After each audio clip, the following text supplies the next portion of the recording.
Greetings from Columbia, Maryland, where we are recording Razzle Dazzle Radio, a show brought to you by Howard Community College. I'm Carolyn Kellerman, and I'm here with my co-host, Judy Templeton. And today we're celebrating local talent. Howard County is thriving with actors, dancers, singers, directors, and designers waiting to be recognized and applauded. One example of discovering young talent is the annual Rising Stars Gala that features 10 hopeful performers on stage, all vying for the $5,000 prize. The date this year is Saturday, October 25th, 2025, here at HCC. And for more information on that, you can contact the Howard County Arts Center. And do join us for our next Razzle Dazzle show when we present last year's winner of the Rising Star, Angelina Lim. So stay tuned. But meanwhile, let's meet today's talented guest, introduced by our own Razzle Dazzle star, Judy Templeton.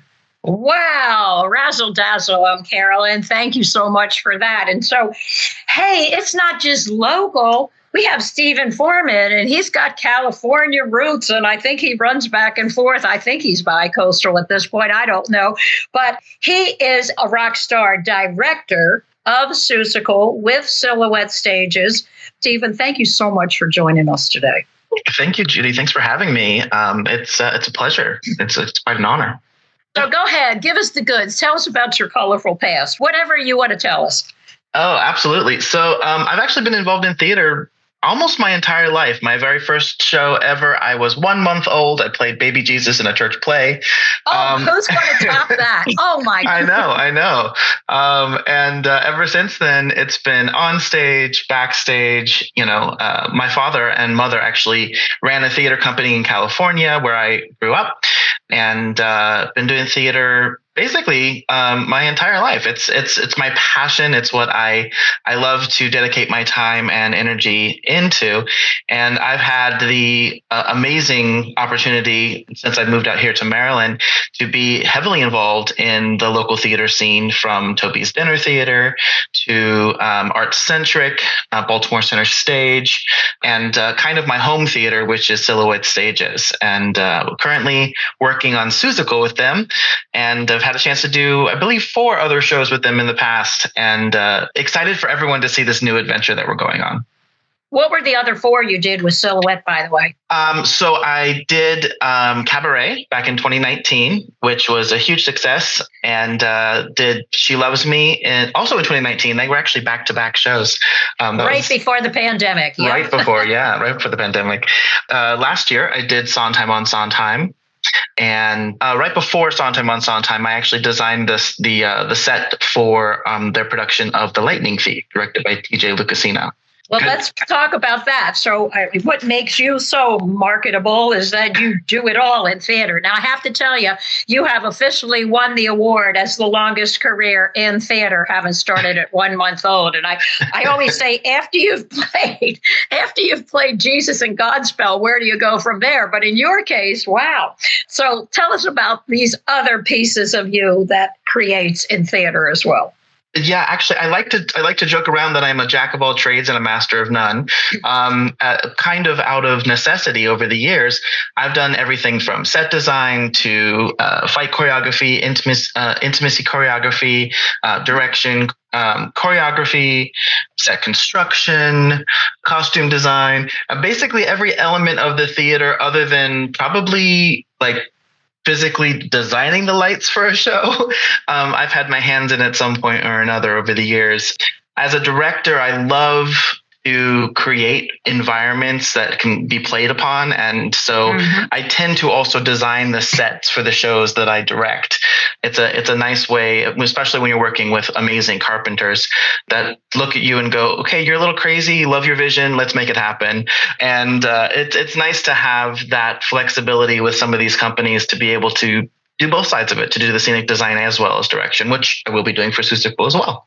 And I can't wait to see whatever you have created for Suessical, because that is a creative's dream, without a doubt. So can you give us just a little cliffhanger about what to expect? Because as I had said to you before the show, you and I had spoken when you had taken on the job of directing Suessical, and I said something about, wow, that's pretty exciting. And you said, wait till you see. So you left me hanging. So is there some little point you can tell us about to make sure that we get there? Absolutely. I think the one thing when I took on the show, this is a show that is often produced. A lot of people's first experience with Suessical is typically in a high school setting or in an educational setting. And I think a lot of times when people mount a production like Suessical, they lean full-fledged into the Dr. Seuss of it all, into the whimsy. And we're kind of pulling back the curtain a little bit. We are really looking at the human aspects within the over-the-top Suessical characters. So Horton the elephant, Maisie LeBird, Jojo, Sour Kangaroo, all of these characters inherently have human elements within the characters. Mm-hmm. And we're really doing what I'm kind of calling like a film noir version of Seuss.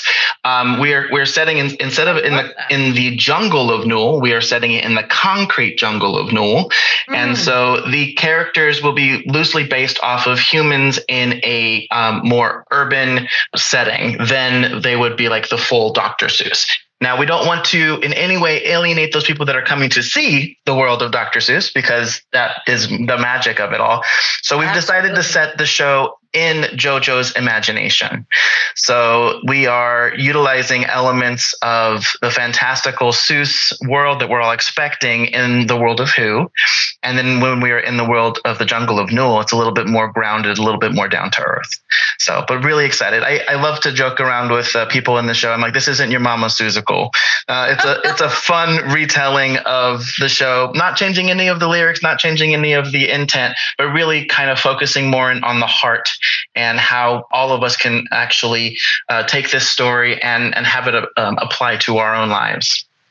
I love that. That is so perfect. And what a good show to build on to do that. So here's my other question. Now, I heard that a lot of the actors and actresses from Kinky Boots, which was beyond amazing, and that are also in your show. So was that true? Or can we expect to see some of them? Yeah. I'm actually, so I was blown away by the amount of talent that came out for the show. We had about 75 people that came out for the show. We ended up casting 28 of them. A chunk of them were from Kinky Boots. And surprisingly for me, I've been involved in a lot of theater in Howard County and surrounding theater companies. Of the people that I knew in theater, there were only 3 or 4 people that ended up in the cast that I have ever worked with before. So it's a whole new group of people to me, but not necessarily to the stages of Silhouette. So yes, we definitely have, in fact, our Horton and our Gertrude. Our Horton is Taryn Kelsey and our Gertrude is Amy Haynes-Rapnicki. Both of them were in Kinky Boots and have been on in multiple shows throughout the area. So wonderful group of people. I betcha. Oh my gosh. Okay. So now we've talked about your present, sort of. So what are you thinking about for the future? You know, the future is something that I never know what's going to happen until it's going to happen. Yeah. But I definitely have some intentions that are out there. I will say for the first time in about 4 years, there's nothing currently on the horizon. So I am available. Anyone listening to this who wants to hire me, let me know. There it is. Okay. But there's a couple of projects that are in the works, a couple of them that were supposed to happen last year that didn't end up happening.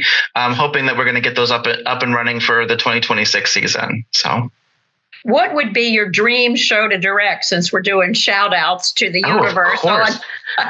I will say the show that has been on my heart and mind lately is the musical Fun Home by Janine Tesori. It is a stunning reflection of what it is really to grow up in a small Pennsylvania town as a young queer individual and living with the side-by-side juxtaposition of a parent who in later years finds out that they are also LGBT. It's a beautiful piece, very different than Dr. Seuss and Suessical, but it's a meaty piece that has a lot of heart and a wonderful message, especially given some of the ways that society right now is treating the LGBTQ community. I'd love for the opportunity to share that story and really to bring that forward in Howard County and beyond. I have a question for you. Absolutely. How much of your California background influences your work? Do you take some of the ideas that you developed out there, or, are we as liberal in our acceptance of shows here in the East Coast? Or I don't want to. Oh, no, absolutely. I will say Maryland and California are pretty equal in their acceptance, which I was really happy to hear. I grew up in a pretty conservative household. I myself am not quite as conservative as my parents, but I found that California for me is a lovely place to have grown up, but Maryland is home. So I'll tell you that I lived in Berkeley, so you can. Oh yeah. I live right on the other side of the Oakland Hills, over in Walnut Creek and Martinez. So not very far at all. She lived in Berkeley in the '60s too. Don't forget to say that. That was when to live there, man. Oh, that was a great time to live in Berkeley for sure. Actually, it was a great time to live, but that was even more particular. But that's another radio show altogether. So repeat the name of this show again, please, Stephen. The one for the future, or? Yes, the one for the future. It's called Fun Home. It is actually Fun Home. Okay, Fun Home. It's actually based off of the graphic novel by Alison Bechdel. Have you ever heard of the Bechdel test? No, I have not. Okay, so yes, the Bechdel test is actually it is a way of looking at cinema and determining, is this actually a more feminist piece than it is, what is good from a male gaze. So Alison Bechdel is a lesbian cartoonist who has done lots of things over the years, but this was actually a memoir of her own life that she wrote, and it was turned into a musical. And it's heartbreaking, but it's also just a beautiful piece. Wow, I will look that up. Thank you so much for that. It's a great piece, yeah. It's an absolutely wonderful piece. Judy, it's in a funeral home. Yes. Yeah. Okay. All right. That's why it's called Fun Home. The kids would always play around in the funeral home, and the family name for the funeral home was Fun Home. Okay. I love it. Well, you kind of give me a great segue into our next guest, because she works at Howard Community College. And so I wonder if Silhouette doesn't want to do Fun Home. It sounds like a play that HCC could embrace at some point too. Who knows? It sounds, just perfect. And I love hearing about that for sure. And before we meet our other guest, I do want to say that another piece of you, Stephen, that I just adore, besides your immense creativity, is your shoes. And so, I have to say, I was a little upset because you were winning in the shoe competition. Anybody that knows me knows I'm a shoe girl. So anyway, if you want to get in the game, come and see what shoes he might be wearing during Suessical. So thank you. So stick around so we can collaborate, because now we have the absolute pleasure of meeting Celine Jones Cameron. I call her CJ. I didn't know she had all those beautiful names. And so if you could see her, which I don't think you would see the first thing that attracts you is her big, huge smile, which is just there all the time. And I just adore her. She tells me she sees me at every show, and I tell her I see her at every show. So, we're even. But I love that she's had a passion for theater and has come through having many opportunities, and now has really landed at Howard Community College Theater Department, which I also adore. So, CJ, I'm calling you CJ on the show. Welcome. Thank you so much. Hi, thank you. I'm totally cool that you call me CJ. I know. Oh, good. All right. Well, it fits you. So, all right. So tell us about your colorful past. My colorful past. Might have landed at HCC's department. I landed at HCC, surprisingly, in high school. I had no idea what I wanted to do. I had a lot of learning disabilities, so my grades were in the tank, and I had no idea what I wanted to do. So I told my counselor, I was like, well, should I just go into the military? And she was like, she's like, why don't you talk to somebody else first?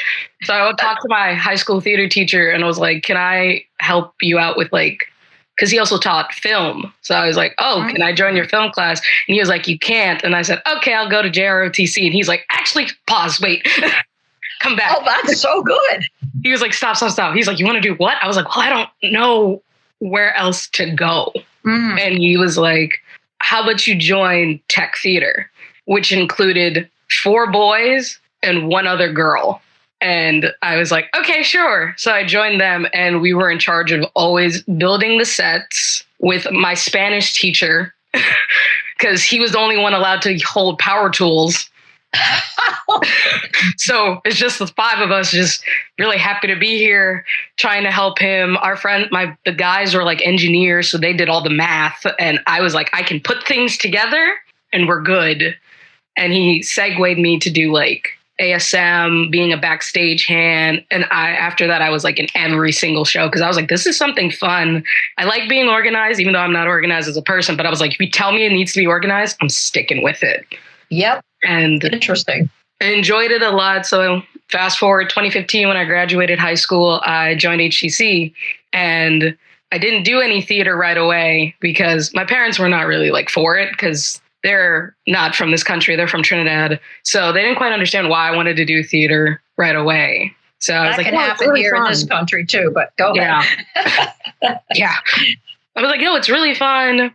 So I started doing lights for my first show at HEC, which Argonautica, which was directed by Jenny. And then I said, I'll start auditioning. And my first show was As You Like It. The First Lord, I had 1 line. And I was very proud of that 1 line, because I was like, I'm on stage and I'm saying words. Yep. No small actors. Remember that. Yeah, exactly. All actors are important. So absolutely. Started getting a little bit more and more. Graduated in 2018, went to UMBC, and decided that, you know what, I don't know all aspects of theater. I only know what I did. I took set design class, I took costume design class, and I took lighting design. There were a lot of tears.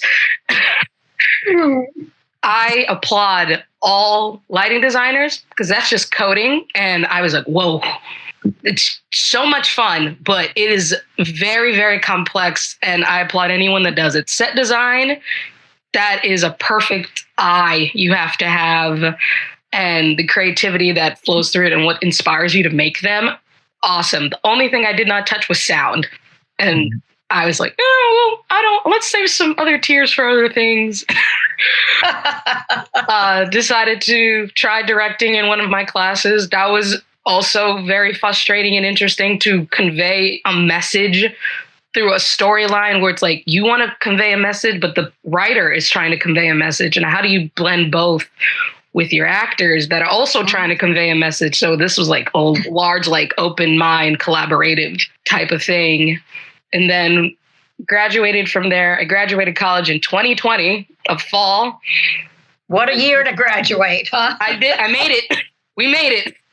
It was very difficult. No one knew how to teach theater. And it's right. How do you do theater through Zoom? So I know. Very complicated, very frustrating, but we figured it out and we did it. And at that time I was like, well, I don't know where theater is going. So I wasn't sure what I wanted to do for a job, but luckily I made friends at HTC that were like, you want a job as a house manager? And I was like, yes. Got the job and was able to go back and stick my feet in, meet with Jenny again and start doing fight choreography, learning a little bit of intimacy, and all the way up to the final chance of the recent show that you saw we did, Stupid Effing Bird. What a show. What a show. Wow. I know. I'm still processing it. It's a thinker. It's a heavy thinker. It is. It was amazing. It was my first show I ever stage managed. And I realized that I've always wanted to do stage managing, but I just hadn't gotten that opportunity. So I was very happy that Bill, Kyle, Jenny, Bill's wife, Carrie, were all very like supportive in helping me through this, because it was my first show and there was a lot of hijinks that were going on behind the scenes that made it very stressful. But I bet it was successful. Everyone loved it. My mom loved it. We were great. Oh, it was absolutely. So, Stephen, do you know that show? Stephen and Carolyn, were you able, or do you know that show, Stupid Effing Bird, which is a kind of takeoff on Anton Chekhov's Seagull, is a modern day, and of course the college kicked it up even more. So it had themes coming at your right and left. No, I saw a advertisement for it, but I didn't get a chance to come out and see it. Yeah. It sounded really interesting. Oh, it's a show I think, Stephen, you would love sometime to stick your hands into and direct. And to your point, CJ, I love how you've explained that too. I mean, each thing, when you talked about directing, how do you interpret the writer or misinterpret them, and all the little caveats of all the pieces of theater. But I love that you've plunged through and just experienced them to find out. So both of you have mentioned the intimacy of work, which has been fairly, I guess, recent, maybe the last 4 or 5 years. So CJ, talk about that for a second. Explain what that is all about. Well, intimacy directing is basically an opportunity for, I know like back in the day when actors, and I've talked to a lot of older actors that I've worked with that said that they were always put in situations where they weren't fully comfortable. Like, oh, you have to make out with this particular actor. And just make out. Just do it. And it's like, you don't want to say no. You don't want to be a bad person and be like, I don't want to, because, like when you say no, people consider you as frustrating or not like a go-lucky worker. It's like, no, people have a lot of stuff from background trauma. It could be trauma. It could be anything. They're not comfortable. They don't know the person. How far is the making out going? Some plays require you to be naked on stage. Intimacy directors and choreographers or coordinators are basically, I say, like the voice or the quote unquote the mean person that's going to be like, well, this actor told me no, I'm going to change it. I'm going to make sure that this person feels safe. We're going to make sure that no one's putting like their mouth too far in other people's mouths. We're not going to touch people inappropriately. We're going to make sure like where on the body is okay, what seems too far. So it's basically you're the voice of the actors, of telling them like what they feel comfortable with. And I like that idea because I feel like as actors, we're always talking about risk, putting ourselves through risk, but we don't need to do that. This is supposed to be fun.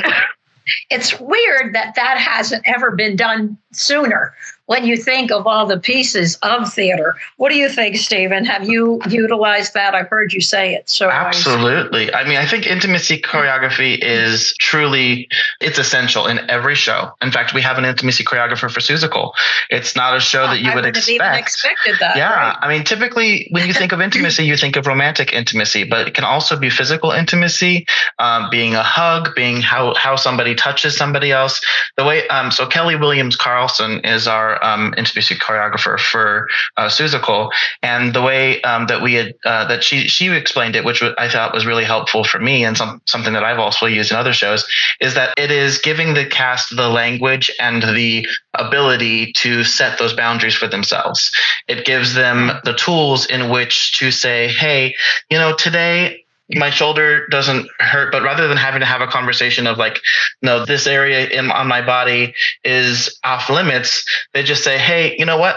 I'm red here today. And you can move on.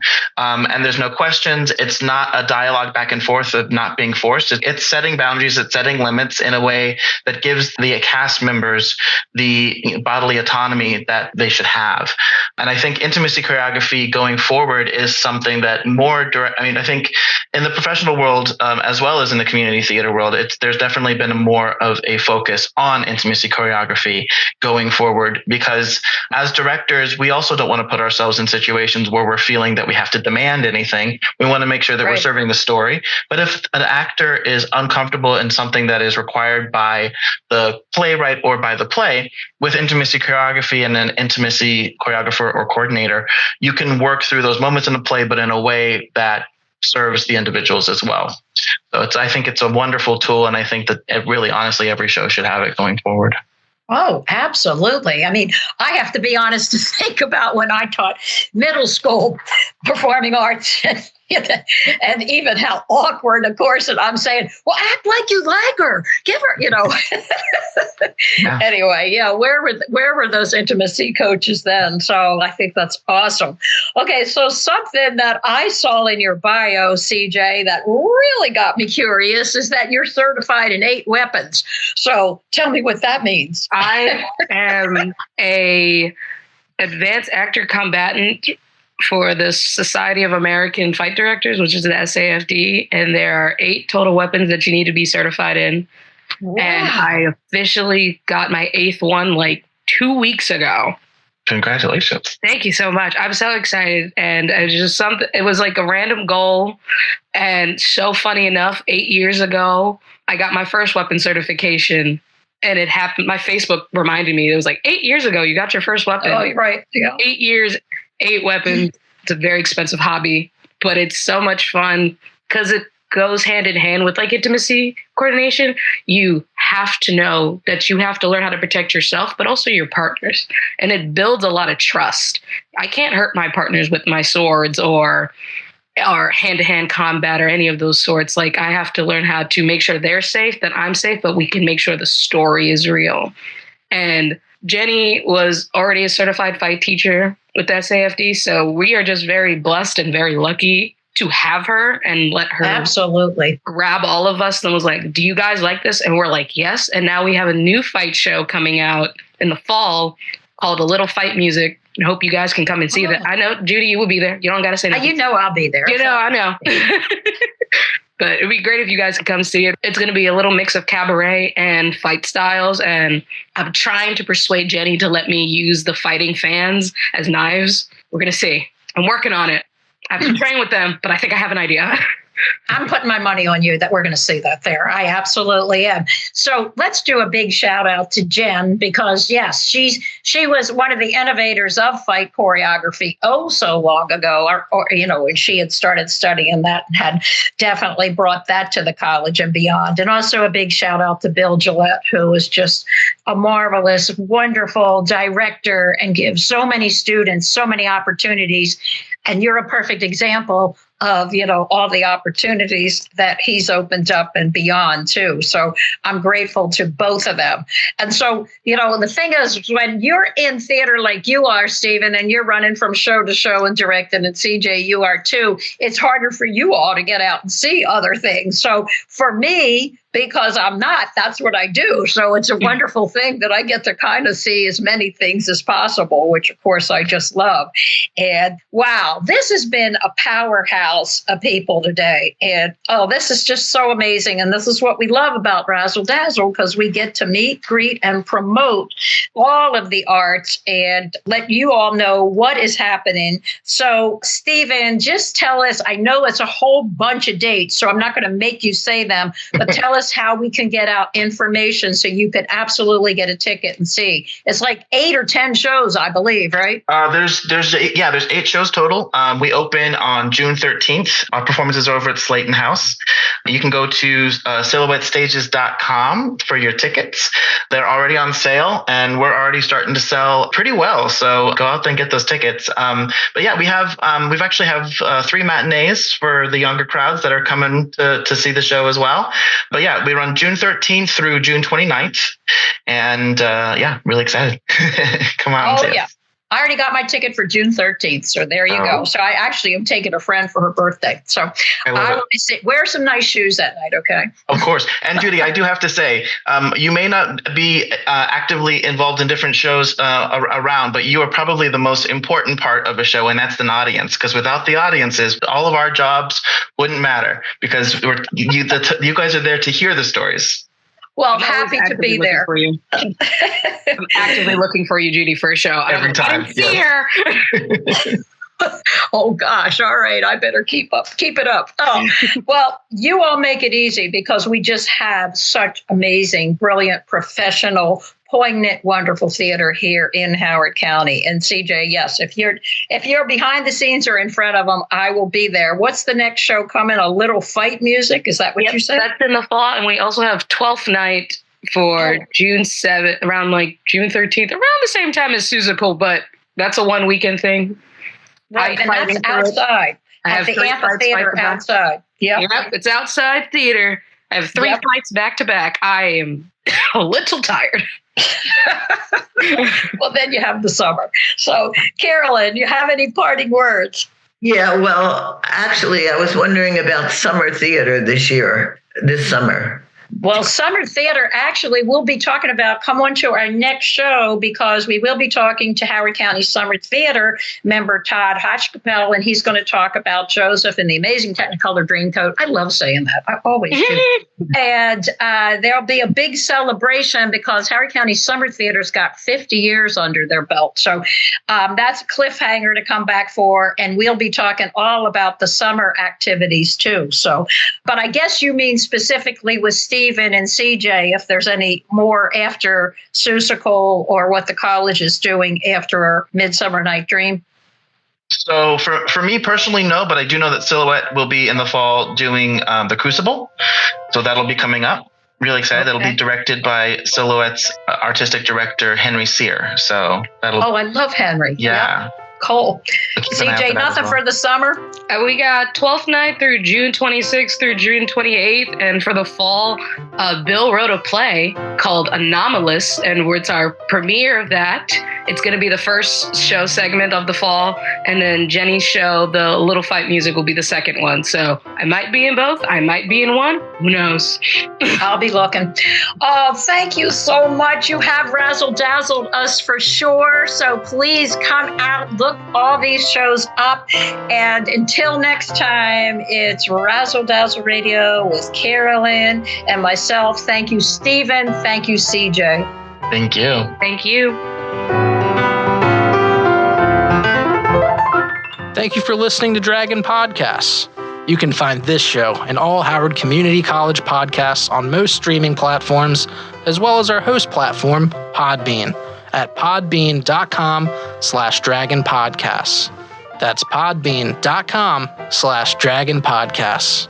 And as always, we appreciate you tuning in.